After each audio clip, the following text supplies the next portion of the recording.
Kita lanjutkan dialog. Tadi Mas Pangi sempat menyinggung ya bahwa ini ada juga hitung-hitungan dari partai-partai politik yang paling tidak akan berkoalisi. Saya ingin ke Mas Seno terlebih dahulu. Mas Seno, kalau melihat dari PDI Perjuangan, artinya ini masih sangat dinamis untuk menentukan nama. Tapi paling tidak, jika sudah ditentukan nama harus dari kader PDI Perjuangan atau ada kalkulasi juga melihat bagaimana dengan siapa-siapa saja parpol yang akan mengikuti.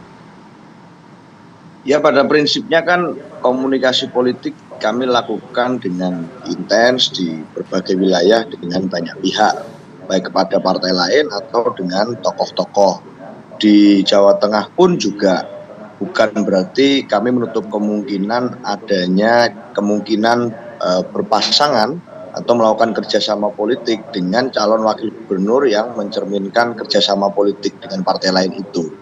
Sangat mungkin itu masih bisa terjadi, tetapi secara positioning tentu di gubernurnya sebagai partai pemenang pemilu legislatif, kemudian yang di pemilu gubernur yang lalu juga kami diberi kepercayaan 2 periode mendapat kepercayaan masyarakat menjadi gubernur Jawa Tengah. Tentu ada positioning politik yang kami harus mengajukan kader kami sendiri sebagai konsekuensi dari pilihan politik menjadi partai kader. Jadi itu yang tentu kami akan lakukan sebagai calon gubernur, tentu dari kader kami. Sehingga dalam konteks itu kami tidak dalam posisi untuk mengomentari lebih banyak tentang kemungkinan calon eksternal dulu, gitu. Karena secara penggodokan di dalam internal kami ini terus kami lakukan, dan kami punya stok kepemimpinan yang cukup banyak kalau bicara tentang Jawa Tengah dari tahun ke tahun. Jadi tidak ada masalah dalam hal misalnya kepemimpinan kader internal secara list. Baik, PDIP masih akan terus menyodorkan kader internal, mengutamakan itu dulu. Bagaimana dengan PSI? Sepertinya Mbak Sheryl, kalau tadi Mas Pangi bilang, sepertinya PSI masih akan menunggu keputusan dari Pak Jokowi dulu untuk kemudian apakah Kaisang akan maju di Jawa Tengah ataupun di Jakarta. Kalaupun di Jawa Tengah masih ada nama Ahmad Lutfi di sana yang sebenarnya sudah mendapat endorse dari Pak Jokowi sebelumnya. Nah, ini jika kemudian 2 nama ini masih maju di Jawa Tengah, artinya kemungkinan ada satu yang harus dikorbankan untuk bisa maju. Bagaimana kemudian pendapat dari PSI? Saya ralat dulu nih, Mas. Tidak ada loh Pak Jokowi Silakan. ikutan dalam hal ini ya. Dalam beberapa kali Saya beberapa kali doorstop dengan wartawan itu Pak Jokowi tegas menyatakan bahwa kalau soal calon kepala daerah itu silakan tanyakan pada partai, itu bukan urusan presiden. Jadi saya ralat sedikit ya. Tadi kalau Mas bilang menunggu keputusan Pak Jokowi, itu tidak benar ya. Kaisang ini kan orang yang sudah dewasa, dia bisa menentukan langkah politiknya sendiri. Tapi beginilah, kalau saya lihat, kalau kita hitung-hitungan jumlah kursi, saat ini PDIP memang mayoritas ya dengan 33 kursi, lalu PKB di posisi nomor 2, kalau nggak salah 20-an kursi. Tapi kalau kita hitung lagi dari total koalisi dari Kim, itu saya hitung ada sekitar 50-an kursi. Dan politik itu cair ya. Mungkin di Pilpres bisa berbeda, tapi dalam hal Pilkada ini kan ya sangat cair melihat ketokohan dan bagaimana chemistry di daerah tersebut. Jadi saya rasa kemungkinan masih sangat terbuka, bahkan mungkin kalau misalnya dikatakan PDIP punya kader-kader yang hebat-hebat, saya setuju karena ini adalah kandang banteng.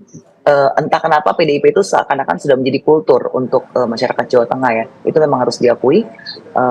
Tapi ya kita lihat Mas Kaisang ini juga kan bagaimanapun juga, kemarin saya mengutip ya dari seorang pengamat politik yang juga mempunyai lembaga survei, Mas Kodari. Mas Kodari mengatakan bahwa saat ini sosok Pak Jokowi di Jateng itu orang melihatnya masih part dari PDIP begitu, dan Kaisang ini kan putra bungsu Pak Jokowi yang memang juga darah Jawa Tengah.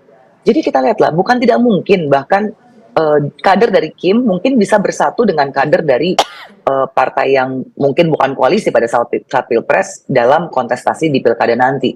Karena politik itu pada dasarnya cair, dan pada akhirnya tokoh yang akan dimajukan itu adalah tokoh yang menurut partai-partai adalah yang terbaik untuk kebutuhan masyarakat Jawa Tengah.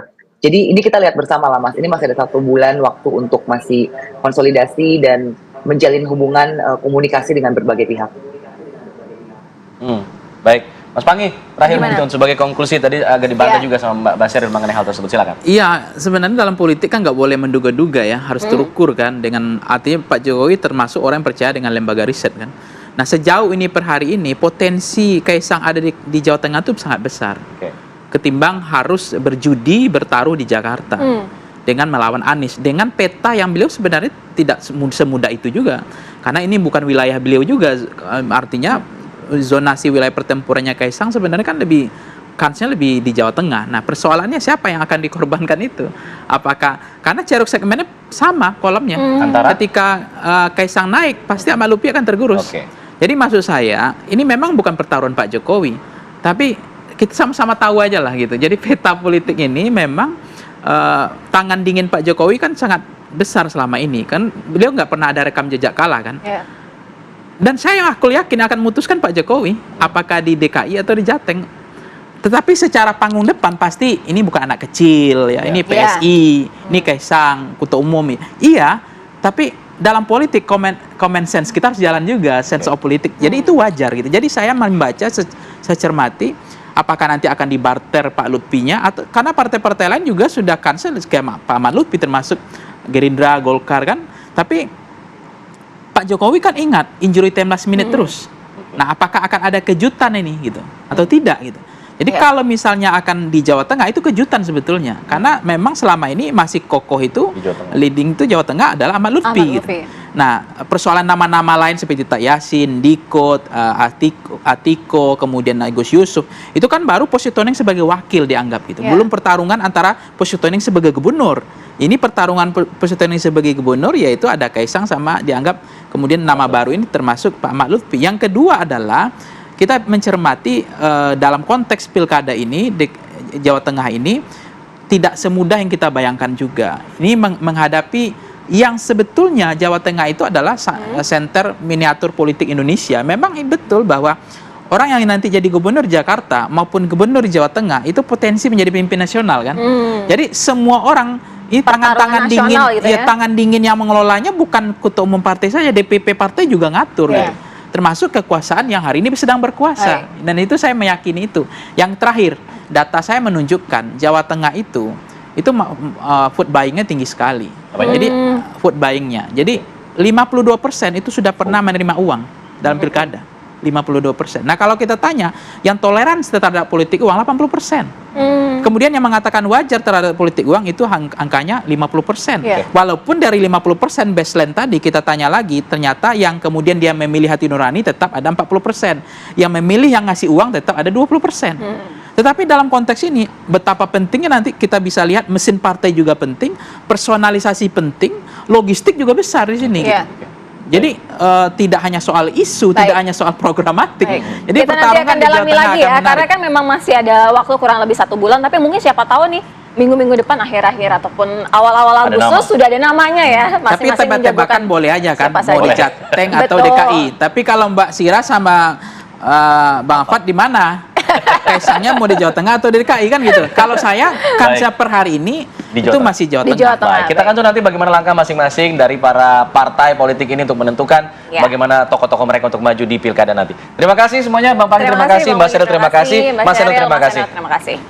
Dan bisa kita jeda dulu, kita akan kembali dengan informasi mengenai rencana untuk sidang PK yang akan berlanjut pada hari ini. Sidang PK di Desa Katatal akan berlanjut di Pengadilan Negeri Cirebon. Kita akan bahas di Apa Kabar Indonesia Pagi.